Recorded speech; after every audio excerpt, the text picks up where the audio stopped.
Bonjour à tous et bon réveil sur ESAE Télévision. Grande joie pour la communauté chrétienne et musulmane du Bénin. Fermée depuis quelques semaines en raison de la pandémie du coronavirus Covid-19, les églises, les mosquées et autres lieux de culte vont pouvoir ouvrir leurs portes dès le 2 juin 2020. C'est la décision prise au terme d'une réunion tenue ce jeudi 14 mai 2020. Des précisions sur la dite rencontre dans le bulletin matinal d'information de ce matin sur Free Matin. Lancé le 1er mai dernier, la campagne électorale pour le compte des élections communales et municipales prochaines s'achève ce jour, 15 mai à 0h. Nous en parlerons ce matin dans le débat ainsi que de la réouverture des lieux de culte. Dans le bulletin matinal d'information à suivre, le message de la ministre des Affaires sociales et de la microfinance, Véronique Toïfodé, dans le cadre de la 26e édition de la Journée internationale des familles, encore appelée Journée internationale de la famille. Quelles sont les pièces admises pour l'exercice du droit de vote dimanche prochain?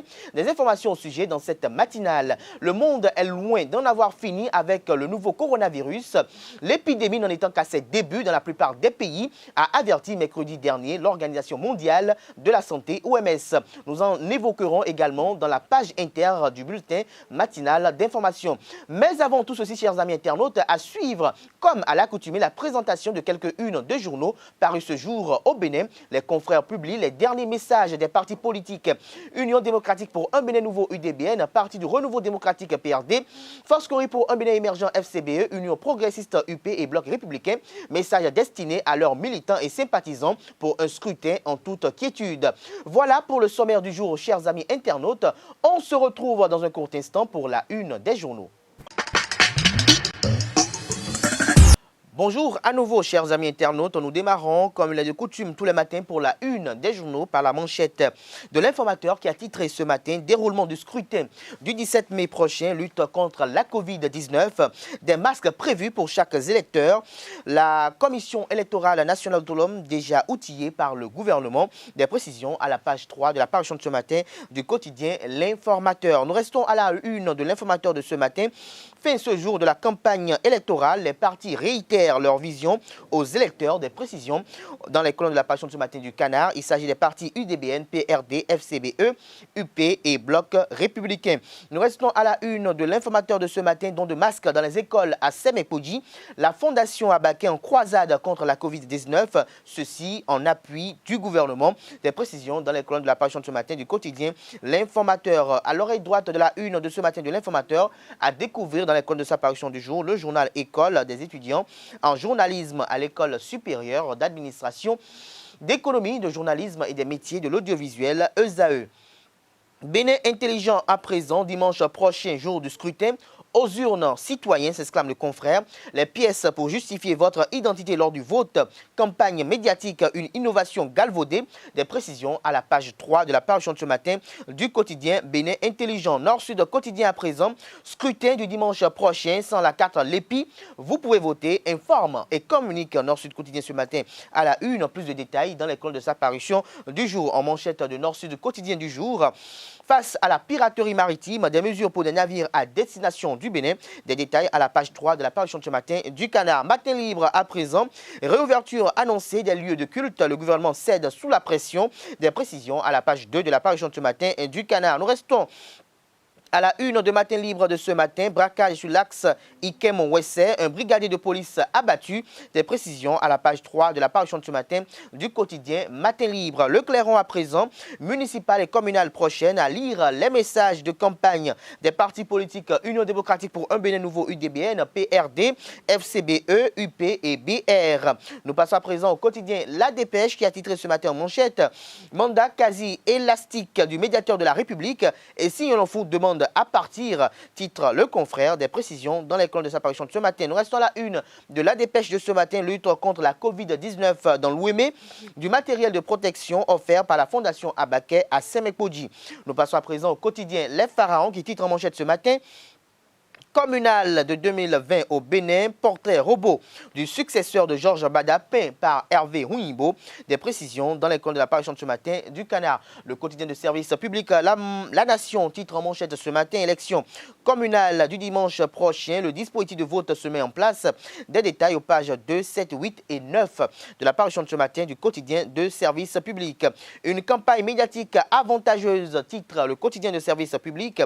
Des précisions dans les colonnes de sa parution de ce matin. La priorité à présent, élection communale du dimanche prochain.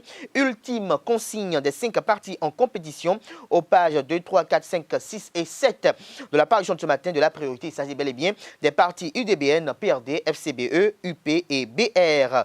Nouvelle génération, titre en manchette ce matin, cours constitutionnel. Dernière heure, les parcelles attribuées à Madame Chantal de Souza, Ido, en 2004, relèvent du domaine de l'État. Des précisions à la page 7 de la parution de ce matin du Canard. Nous passons à présent au quotidien Pluriel, qui titre en manchette ce matin, élection communale et municipale du 17 mai prochain. La commune de Djougou mobilisée derrière Malik Gomina, candidat sur la liste bloc républicain. Plus de détails dans les colonnes de la parution de ce matin du Canard. Le Béninois libéré en manchette ce matin, décision DCC-20-457, recours en inconstitutionnalité de vente immobilière. La Cour déboute Chantal de Souza Idoou. Des précisions dans les colonnes de la parution de ce matin du quotidien Le Béninois libéré. Dossier de vol de parcelles à Aboumé-Calavi. Le maire doit vite mettre fin au faux. Une photo assez illustrative du maire Georges Bada et de Thierry Bilogwessi Gandaro. Nous passons à présent à la presse du jour. Campagne électorale en temps de crise sanitaire du Covid-19. Pas de grande déviance notée, titre Le Confrère. Et fait-il observer le constat, vous avez publié dans les colonnes de sa parution de ce matin. Notre époque en manchette ce matin, campagne des communales du 17 mai prochain, fin des hostilités à minuit. Des précisions à la page 3 de la parution de ce matin du Canard. Nous restons à une de notre époque de ce matin. Supposée existence de réseaux de mafia foncière qui opèrent en toute quiétude dans la commune d'Abomey-Calavi, une victime, Thierry Gandaro, invite la Cour de répression des infractions économiques et du terrorisme, Criette, à s'autosaisir du dossier. Plus de précisions dans les colonnes de sa parution de ce matin. Nous passons à présent au quotidien L'actualité qui titre ce matin en deuxième titre à la une, communale et municipale du dimanche prochain. Message de fin de campagne et d'exhortation au vote des partis politiques UDBN, PRT, FCBE, UP et BR. Le coopérant à présent, titre ce matin en manchette, quintessence de la déclaration du médiateur de la République à 48 heures du scrutin, participation massive, libre et patriotique dans le respect des gestes barrières contre le Covid-19. Nous passons à présent au quotidien Le Meilleur qui titre ce matin en manchette, léger assouplissement des mesures contre la propagation du coronavirus Covid-19. Les églises rouvrent probablement leurs portes le 2 juin prochain. Nous passons à présent au quotidien Le Potentiel pour mettre un terme à la une des journaux de ce matin. Rectification du périmètre foncier du projet Route des Pêches, dégel des zones d'agglomération, Talon soulage les populations. Tout savoir sur les impacts positifs de cette décision de l'exécutif à la page 3 de la parution de ce matin du quotidien Le Potentiel qui a titré ce matin en manchette « Fin de la campagne exclusivement médiatique ». Fin de la campagne exclusivement médiatique, l'invention béninoise anti-Covid qui a limité les dégâts. Des précisions à la page 3 de la parution de ce matin du quotidien Le Potentiel qui informe également au sujet du recours en inconstitutionnalité du vente immobilière. Les parcelles acquises par Chantal de Souza restituées à l'État par la Cour constitutionnelle. Ce sera tout pour la présentation de quelques-unes de journaux. Les quotidiens sont disponibles dans les kiosques au prix de 300 francs CFA. Ils sont également disponibles en ligne. Nous passons à présent au bulletin matinal d'information de ce matin sur Free Matin.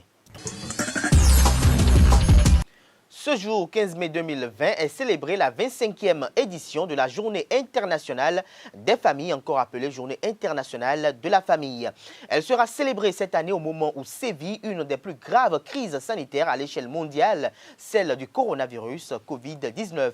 Une crise qui oblige les familles à se souder face aux enjeux qu'imposent le confinement et la quarantaine.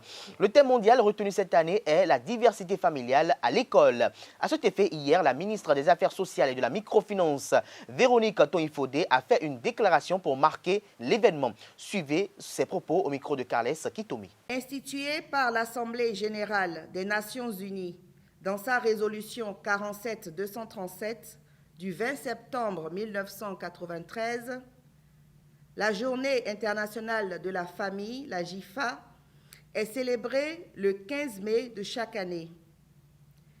C'est une occasion de réflexion sur la situation des familles.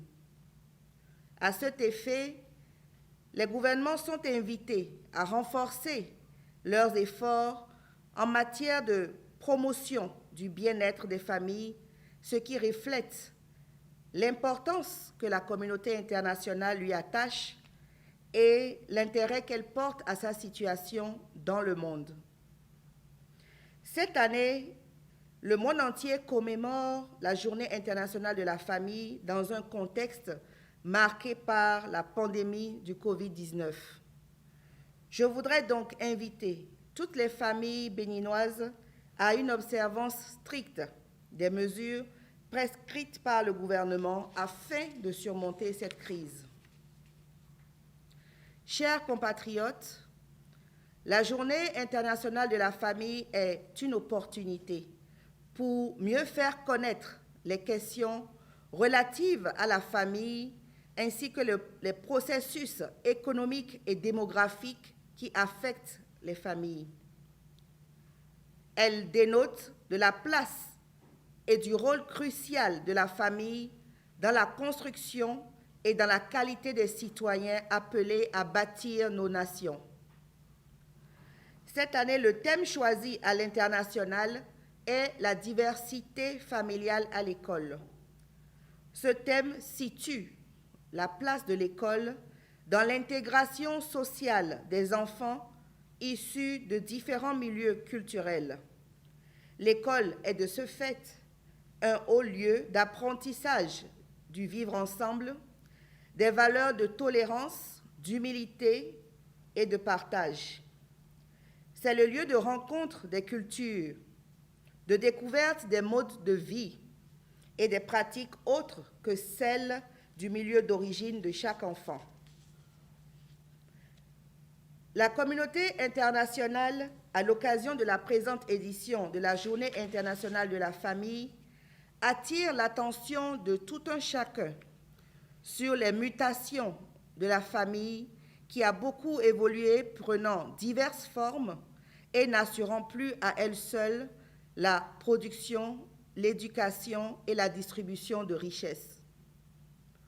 Aujourd'hui, les membres d'une même famille passent plus de temps au travail, à l'école qu'à la maison. Ce mode de vie impacte la société tout entière et il importe d'y réfléchir. C'est le moment de rappeler le rôle éminemment important des parents dans le suivi des enfants et de leur nécessaire implication soutenue dans la formation de leur progéniture. Le ministère des Affaires sociales et de la microfinance, dont j'ai la charge, s'attelle à accompagner les familles dans cette dynamique. À cet effet, nous avons par exemple élaboré un guide de dialogue parents-enfants qui permet d'établir une complicité au sein des familles et de les consolider. De même, nous avons réussi à sortir de la précarité 1 millier d'enfants béninois en situation difficile en les mettant pour la plupart dans des familles hautes. Toujours dans le cadre de la promotion des valeurs familiales, nous avons initié une campagne de sensibilisation sur la prévention des grossesses et maladies sexuellement transmissibles en milieu scolaire, sur la prévention des comportements addictifs, c'est-à-dire utilisation de drogue, consommation d'alcool, ainsi que sur la protection de leur identité numérique. Toutes ces actions viennent s'ajouter au rôle d'appui-conseil, d'écoute et d'intermédiation que jouent les centres de promotion sociale dans l'ensemble des communes du pays.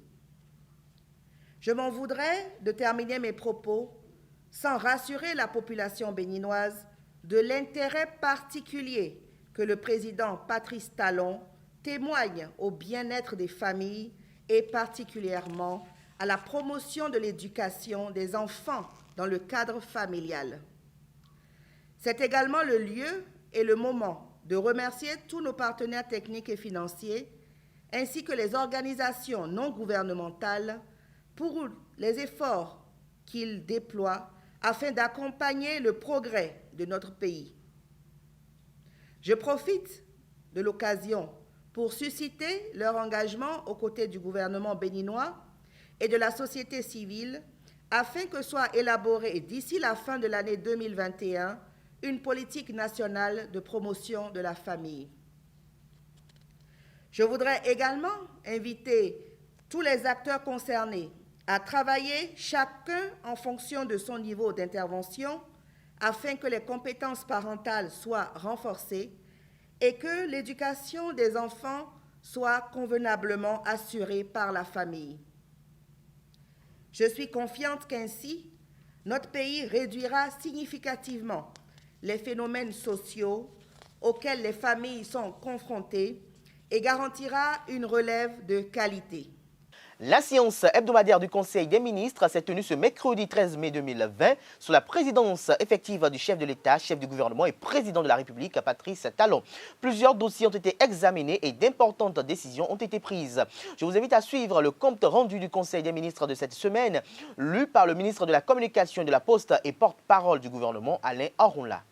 Le Conseil des ministres s'est réuni ce mercredi 13 mai 2020 sous la présidence de M. Patrice Talon, président de la République, chef de l'État, chef du gouvernement.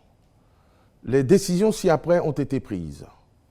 Mesures normatives.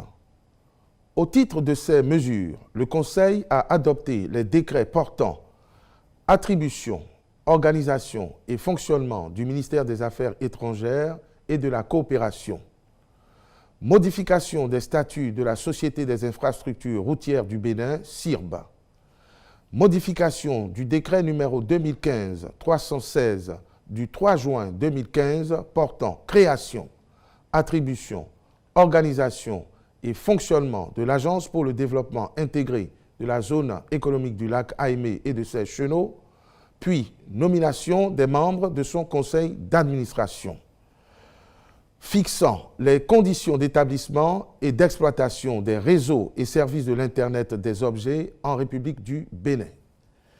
Au titre des communications, mesures urgentes de fourniture d'eau potable aux établissements scolaires publics et règlement des arriérés de factures de consommation des 10 établissements dans le cadre de la lutte contre le Covid-19.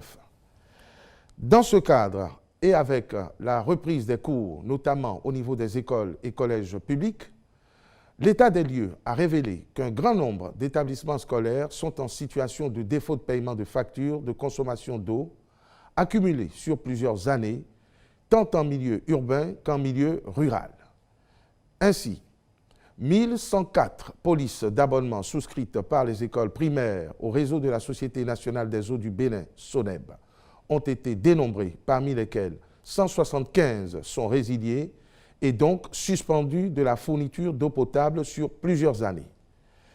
Pour les établissements d'enseignement secondaire, 22 polices d'abonnement ont été résiliées sur 260, toutes en défaut de paiement. Pourtant, le gouvernement a entièrement libéré ces 3 dernières années les subventions de fonctionnement des 10 établissements qui devraient servir entre autres, au paiement des dites factures. Tenant compte de l'urgence de la situation, le Conseil a décidé de prendre en charge les frais nécessaires à la remise en état de fonctionnalité des installations. À cet effet, il a instruit les ministres concernés d'accomplir toutes les diligences requises à cette fin. Au titre des mesures individuelles, sur proposition du ministre, M. Ahogbeji Gabin Aloyon est nommé directeur de l'administration et des finances du ministère des Affaires étrangères et de la coopération. Les Béninois se rendront aux urnes le dimanche 17 mai prochain dans le cadre des élections communales et municipales. Ainsi, voici ci-après la liste des pièces permettant de voter selon la Commission électorale nationale autonome Sénat, institution en charge d'organisation des élections au Bénin. Il s'agit entre autres de la carte de la liste électorale permanente informatisée, l'EPI, de la carte nationale d'identité, de la carte d'identité biométrique aux normes de la Communauté économique des États de l'Afrique de l'Ouest CEDEAO, du passeport, du permis de conduire, de la carte d'identité professionnelle pour les professionnels en uniforme, le livret de pension civile ou militaire comportant la photographie du titulaire, le certificat d'identification personnelle. Pour rappel, toutes les pièces précitées permettront aux Béninois de voter pour le compte des élections communales du dimanche prochain. Le dimanche prochain, comme je vous le disais tantôt, les Béninois iront aux urnes pour les élections communales. Hier, jeudi 14 mai 2020, le médiateur de la République, attaché aux valeurs de paix et de concorde sociale, était face à la presse au siège de l'institution à Porto Novo. À cette occasion, Joseph Yon-Lonfou s'est exprimé sur le contexte sanitaire marqué par la pandémie du coronavirus Covid-19. Il a appelé les Béninois à voter massivement, librement et patriotiquement. Ceci dans le respect des mesures barrières édictées par le gouvernement pour limiter la propagation du coronavirus Covid-19 et dans le même temps prendre une part active au développement des 77 communes du Bénin. Profitant de l'occasion, il a mis un accent particulier sur l'importance des communes au Bénin conformément aux dispositions de l'article 2 de la loi 97-029 du 15 janvier 1999 sur la décentralisation qui stipule que la commune constitue le cadre institutionnel pour l'exercice de la démocratie et à la base. Elle est l'expression de la décentralisation et le lieu privilégié de participation des citoyens à la gestion des affaires publiques locales. À la veille de la clôture de la campagne électorale des élections communales du 17 mai prochain, les caravanes traversent toutes les contrées du Bénin. Les candidats de la liste Union progressiste de l'arrondissement d'Ekpé, commune de Semekoji, ont sillonné tous les villages de cet arrondissement hier après-midi afin de communier avec les électeurs. Notre reporter Larios Adiagunon a suivi cette caravane. Il nous propose ici un extrait du candidat Quentin Toussendi David qui expose le bien fondé de cette tournée effectuée dans le respect des gestes barrières au Covid-19. C'est, disons, pour la première fois dans notre arrondissement que nous avons décidé de sortir la grande artillerie. On avait consacré nos efforts sur les réseaux sociaux, sur les médias en général et quelque part nous nous sommes dit il faut de la visibilité maintenant sur le terrain et puisque les meetings sont interdits, le seul moyen de se faire voir c'est cette caravane. Donc nous avons décidé de faire une série de caravanes à partir d'aujourd'hui. Nous allons profiter des 24 heures pratiques qu'il nous reste pour intensifier nos actions sur le terrain par la caravane parce que au-delà des visuels, des affiches, tout ça là que nous avons mis partout, il faudra que les gens puissent nous voir tout au moins. Donc c'est pour cela que nous avons initié la caravane. Je crois que l'objectif est atteint. Nous avons pu sillonner tous les villages presque de notre arrondissement, partant de Djefa, passant par Ekpé, passant par PK10 Marina et finissant par Seivé. Donc je crois que au moins la population sait que les candidats bougent ici dans l'arrondissement de Ekpé et ne demandons pas mieux. Nous avions déjà sillonné presque toutes les sous-cellules et on leur a parlé et pendant que les gens étaient en ville, tout ça là, nous on a préféré passer ce temps à sillonner nos cellules, nos sous-cellules pour faire passer nos différents messages. Et maintenant, c'est l'étape de la visibilité. Il faut que les gens nous voient. Donc nous leur avons déjà dit tout ce que nous avons à dire, conformément à la loi électorale, conformément à la nouvelle forme de campagne, surtout que, bon, il y a des difficultés sur le terrain, et comme quoi les autres partis, par le passé, avaient l'habitude de jeter de l'argent dans la masse. Et je dirais que le Covid nous a beaucoup aidé à faire passer ce message et à quelque chose de malheur est bon. Ça a évité les grands regroupements, ça a évité les grands déballages et puis ça nous a permis véritablement de parler avec des sous-groupes conformément disons, à la règle en jeu actuellement par rapport non seulement aux élections mais au Covid. Parce qu'il y a les élections quelque part et c'est par rapport aux élections que la Sénat a fait sortir une restriction de campagne. Donc tout ça a été bien suivi et je crois que ça nous a permis de passer véritablement nos messages dans des sous-groupes. Au terme de cette caravane, le candidat Quentin Didavi, un acteur du mouvement sportif béninois, qui a décidé de servir sa communauté, surtout dans le quartier Seyivé, présente ce qui serait ses priorités dès qu'il siégerait au conseil communal. Il s'exprime à nouveau au micro de Larios Adagbenon. Nous n'avons pas de voie d'accès.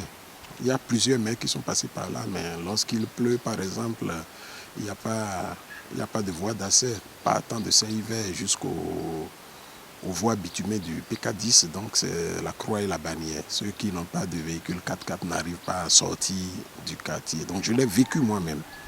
Au-delà de ça, vous savez, nous sommes un quartier où réside, c'est un quartier dortoir qui regorge d'intellectuels et personne ne veut parler du développement de la localité. Tout le monde dans le quartier est orgueilleux. On sort, c'est comme si on était en Europe ici. Donc personne ne sort pour visiter l'autre, vous restez chez vous, vous venez du boulot, vous dormez, le lendemain vous repartez au boulot et vous allez faire votre sport à la plage et puis ça s'arrête là. Alors l'autre difficulté c'est que dès que vous allez à la plage, vous voyez que l'espace n'est pas assaini du tout. Et vous avez des odeurs qu'il ne faut pas. Vous voyez des pères de famille qui viennent déféquer à la plage. Là, ça pose deux problèmes. Le premier problème, c'est que les squatteurs sont pleins dans notre zone et ils sont les plus grands d'ailleurs. Ils sont les plus grands. Et ils sont des humains, mais il n'y a aucune organisation qui les canalise dans la zone. Il aurait fallu que nous fassions par exemple des latrines publiques, qu'on leur demande de s'organiser pour que nous n'ayons plus à vivre des odeurs nauséabondes dans le quartier. Donc ça, c'est une priorité. C'est aussi une priorité. En dehors de ça, réglementer ou organiser ces squatteurs, histoire d'éviter du désordre dans le quartier. En fait, ils sont là pour entretenir les carrés délaissés. Donc il faut organiser tout ça. Il faut qu'il y ait des gens qui leur attribuent des zones données à entretenir pour le bien-être du quartier. Donc c'est tout. Je crois que c'est ce que nous avons à faire ici à Seyivé. Et puis au niveau de Semekpodji, vous savez, Semekpodji n'a, disons, aucun stade d'épanouissement des jeunes, aucun stade public d'épanouissement des jeunes, aucun stade public moderne d'épanouissement des jeunes. Donc ça, c'est aussi une priorité. Je crois que je ne suis pas seul, nous sommes nombreux sur le plan de développement. D'autres sont là pour le faire, mais moi, particulièrement, le volet développement de la jeunesse, épanouissement de la jeunesse, je crois que je peux valablement jouer ce rôle au niveau de cette commune. Grande joie pour la communauté chrétienne et musulmane du Bénin. Fermée depuis quelques semaines en raison de la pandémie du coronavirus, les églises, les mosquées et autres lieux de culte vont pouvoir ouvrir leurs portes dès le 2 juin 2020. C'est la décision prise au terme d'une réunion tenue ce jeudi 14 mai 2020. Durant les échanges, les responsables religieux, dans un argumentaire convaincant, ont insisté sur la nécessité de la reprise des activités cultuelles dans les lieux d'adoration. De son côté, le gouvernement gouvernement, dans la perspective d'un retour à la vie normale, était également dans l'optique de la réouverture de ces lieux de culte. Ainsi, la date du 2 juin a été retenue. La rencontre de ce jeudi a eu lieu sur insistance des responsables des différentes confessions religieuses, à savoir l'Église catholique, l'Église du christianisme céleste, l'Union islamique du Bénin et l'Église méthodiste du Bénin.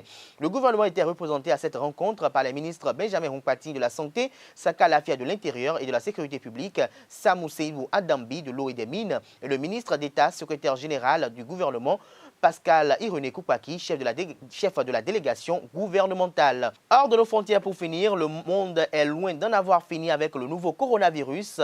L'épidémie n'en étant qu'à ses débuts dans la plupart des pays, a averti mercredi l'Organisation mondiale de la santé, OMS. Ne vous y trompez pas, nous avons encore un long chemin à parcourir. Ce virus nous accompagnera pendant longtemps, a prévenu le directeur général de l'OMS au cours d'une conférence de presse virtuelle depuis le siège de l'agence onusienne à Genève. Alors que les manifestations anti-confinement surgissent ça et là, comme aux États-Unis et au Brésil, le patron de l'OMS a noté que ces rassemblements ne feront qu'alimenter l'épidémie et a appelé les autorités à dialoguer avec les communautés par l'entremise notamment des personnalités connus au plan local ou des chefs religieux. Rappelons que la pandémie du nouveau coronavirus a fait plus de 180 000 morts dans le monde depuis son apparition en décembre dernier en Chine. Les États-Unis, qui ont recensé leur premier décès lié au coronavirus fin février, sont le pays le plus touché tant en nombre de morts que de cas, mais l'Europe reste la région la plus touchée avec près de 113 000 décès. Ce sera tout pour ce bulletin matinal d'information. Merci de l'avoir suivi. La grande édition du journal télévisé sur Eusel Télévision est prévue pour 19 h. Ce sera une présentation de Carles Kitome qu'on retrouve dans un court instant pour le débat. Carles Kitome, bonjour. Bonjour Abdelkader Achiro. Alors, la campagne électorale s'achève ce jour à 0 h. Dites-nous, quel bilan faites-vous? Un bilan, je crois que nous avons fait une belle expérience. C'est une campagne qui est beaucoup plus axée sur des débats. Chaque parti, sinon chaque candidat est venu parler de ses propositions pour la commune ou l'arrondissement auquel il aspire quand même pour participer à la direction des décisions. Et donc, ça a permis quand même d'entendre les gens parler. C'est vrai que c'est à la radio, c'est à la télévision, mais je crois que c'est même bien parce que le discours, si on le veut suivre, on le suit intégralement. Ce n'est pas comme à un meeting où on peut suivre une partie, être là pour applaudir, même si les gens sont payés pour être applaudis. À la télé, on ne peut pas payer les gens pour applaudir. Et donc, toute personne qui a envie de savoir ce que tel ou tel candidat propose pour sa commune a quand même pu l'écouter de vive voix, à défaut de le voir de visu, à défaut de le toucher du doigt. Il a quand même écouté son message et je crois que c'est quelque chose qui manquait beaucoup dans les campagnes précédentes parce que c'était beaucoup une grande fête, des meetings où des gens viennent pour ne même pas écouter ce qui se dit. Il y a des gens qui sont venus pour chanter, des gens qui viennent pour danser, d'autres qui viennent pour applaudir. Donc c'est un public où la plupart des gens sont dans un rôle d'animation qui est payé, bien évidemment. Et donc, le plus grand nombre ne vient pas pour écouter le message. Très peu sont ceux qui venaient pour écouter les messages. Mais cette expérience nous a permis d'aller un peu plus sur les messages parce que quand il y a les caravanes, on n'a pas le temps d'attendre.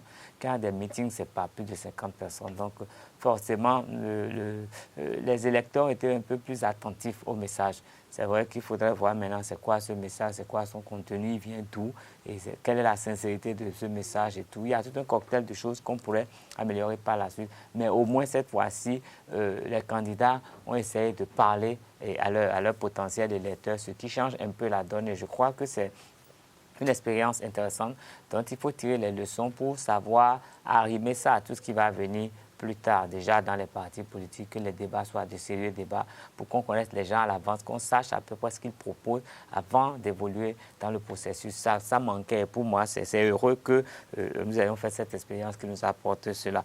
Et aussi, je peux remarquer que il y a forcément eu moins d'argent qui a été dépensé. Il y a eu moins d'argent qui a été dépensé. Oui, parce qu'habituellement, vous savez, quand on est en campagne, on veut aller rencontrer un groupe quelque part, on estime le nombre de personnes qui viendront, on compte le nombre de fois 2000, le nombre de fois 1000 fois, le nombre de fois 500. Donc, en fait, c'est toute une logistique. En tout cas, il y a un meeting que je n'oublierai jamais, ce meeting qu'il y avait eu en 2015. Il paraîtrait que le porte-à-porte bat son plein. Non, c'est possible, mais le porte-à-porte n'est pas nouveau. Le porte-à-porte a toujours été là pour clôturer la campagne. Donc, même si le porte-à-porte persistait aujourd'hui, forcément, il y a... Rappelez-vous, je crois qu'on était en fin 2015, il y a eu ce meeting au Stade de l'Amitié. Vous vous rappelez ce meeting au Stade de l'Amitié?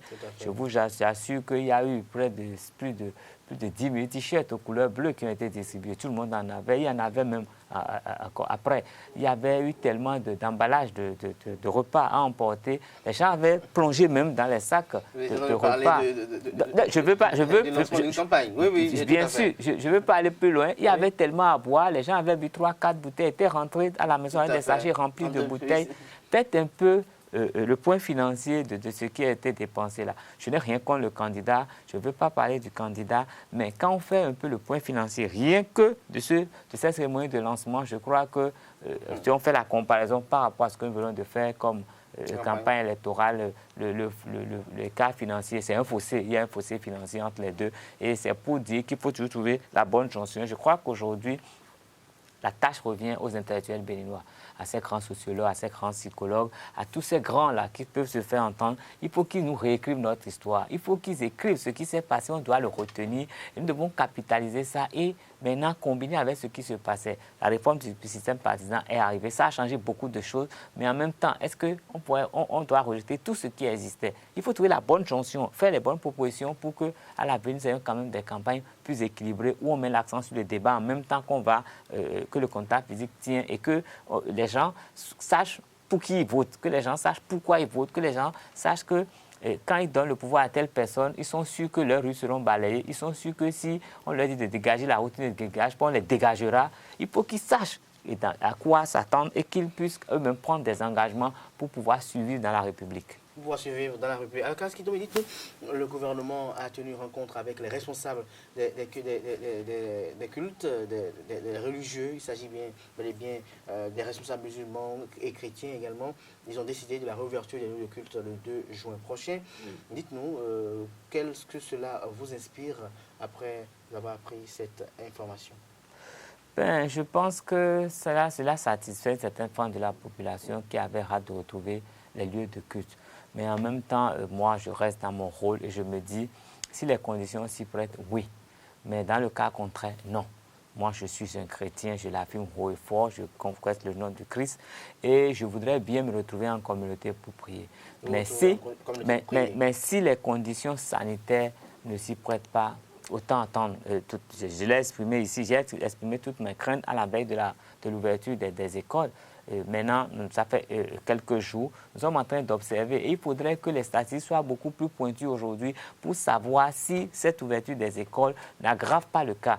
Si c'était le cas, qu'on les ferme à nouveau, parce qu'il faut prendre des mesures. La vie, elle est précieuse, donc il faut préserver la vie. Et si, en ouvrant les lieux de culte, il faudrait que la propagation prenne des proportions, qu'on les ferme également, le temps de trouver la solution. Cela n'empêche pas chaque chrétien, chaque musulman ou pratiquant de n'importe quelle religion d'avoir une pratique religieuse saine.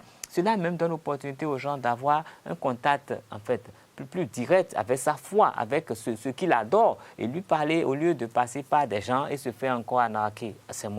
En tout cas, c'est mon opinion. Parler, essayer d'avoir ce contact direct avec son Dieu, lui parler, exprimer sa foi, l'expérimenter même. Et là, je crois que c'est une belle expérience pour toute personne qui se dit religieuse. Et pour moi, c'est heureux. Maintenant, il faudrait avoir l'intelligence de tirer parti de tout ce qui nous arrive parce qu'il paraît que pour évoluer dans la vie, il faut faire de ces menaces des opportunités. Des opportunités. Alors, Kalaskitoumé, un dernier message, j'allais dire, je recueille auprès de vous un message à l'endroit de nos populations béninoises qui vont se rendre le dimanche prochain pour le vote. Qu'est-ce que vous pourrez leur dire en tant qu'observateur, en tant qu'éveilleur de conscience? Je voudrais souhaiter que chacun vote selon sa conscience, que chacun vote pour le candidat qu'il croit capable de changer positivement son cadre de vie et qu'il vote en ne se disant pas je vote pour avoir pris 1000 francs. Il faut qu'il vote vraiment, qu'il soit heureux de son vote, que après sa personne pour qui il vote, soit élu ou pas, qu'il soit quand même fier d'avoir fait ce choix pour que ce soit un choix vraiment, un choix de raison et non seulement un choix de cœur. Et en plus de ça, je souhaiterais vivement que chaque électeur puisse respecter la norme, respecter les gestes barrières, respecter toutes les consignes qui seront données, que les agents de la Sénat qui seront là également soient dans leur rôle pour que cette élection ne soit pas une occasion de propagation dont je n'appelle plus pandémie, de cette maladie, parce que nous sommes en train d'avoir beaucoup d'espoir. Ce sera une maladie très banale, très très bientôt, par la grâce de Dieu. Merci à vous, Kales Kitome. Moi, je dirais aux amis internautes, aux Béninois, de sortir massivement pour voter, de voter librement, de voter patriotiquement et de voter en toute conscience, en toute objectivité et de voter pour le développement de nos collectivités locales. Chers amis internautes, ainsi se referme Free Matin de ce matin. Merci pour l'attention, merci pour la fidélité. À lundi prochain pour notre numéro de Free Matin. Portez-vous bien et excellent week-end en compagnie de nos programmes sur les www.ezaetv.bj. Bon week-end à tous.